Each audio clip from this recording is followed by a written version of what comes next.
Good Sunday to all. Hope you are doing well. It should be a good week, a Shavua Tov. Imagine the following scenario.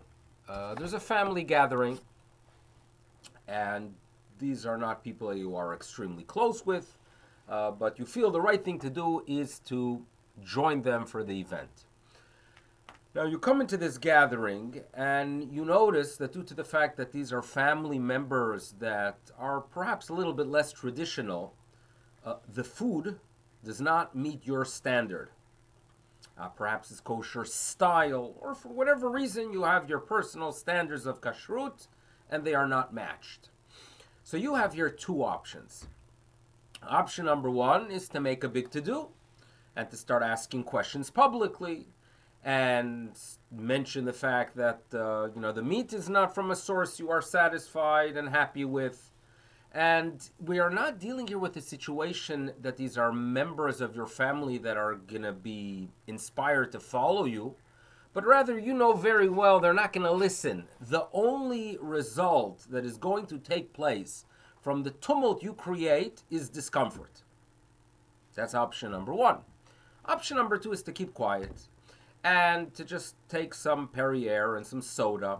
And when you're asked why you're not eating, there's good food here, it's kosher style, you could respond, oh, I just had lunch a few minutes ago. If it's milchiks, you could say I'm fleishiks. If you'll figure out a way to get out of it. That's option number two. Which one is the proper one to choose?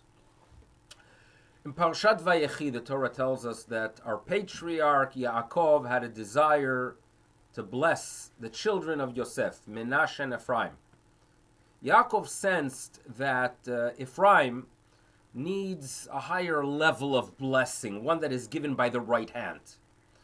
Yosef was not aware of it, so Yosef places the older one, Menashe, to the right of his father, and Ephraim to the left. But the father, with his desire that Ephraim get the right hand, the Torah tells us, Sikel et yadav, he maneuvered his hands, Ki Menashe bechor, because he had the desire to place his right on the younger one, so he crossed his hands. Sikel et yadav, Ki Menashe bechor.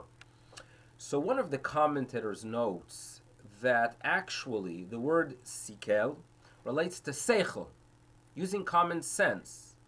In other words, Yaakov wanted Ephraim, the younger one, to receive the blessing of the right that for whatever reason is more effective. He could have simply told Yosef, or told the children, they weren't children at the time, but told the grandchildren, by the way, what you need to do is switch locations. He could have made a scene. But Yaakov decides better than making a scene is to do it in a way that's discreet, that perhaps they're not going to notice. He used his seichel, he used his common sense to avoid the scene. Sikel et yadav ki Menashe bechor. The reason he crossed his hands was to get what he desires, but to do it in a way that is less noticeable. That's the seichel that Yaakov Avinu used.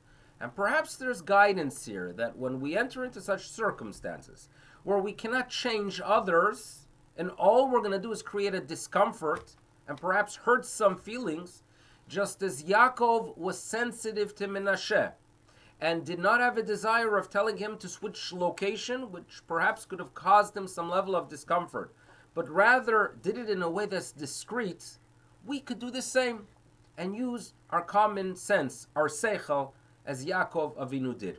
So this is a message that is always relevant, especially at a time that we focus on Jewish unity. And part of Jewish unity is to have the understanding that others might get hurt if I share my high standards with them.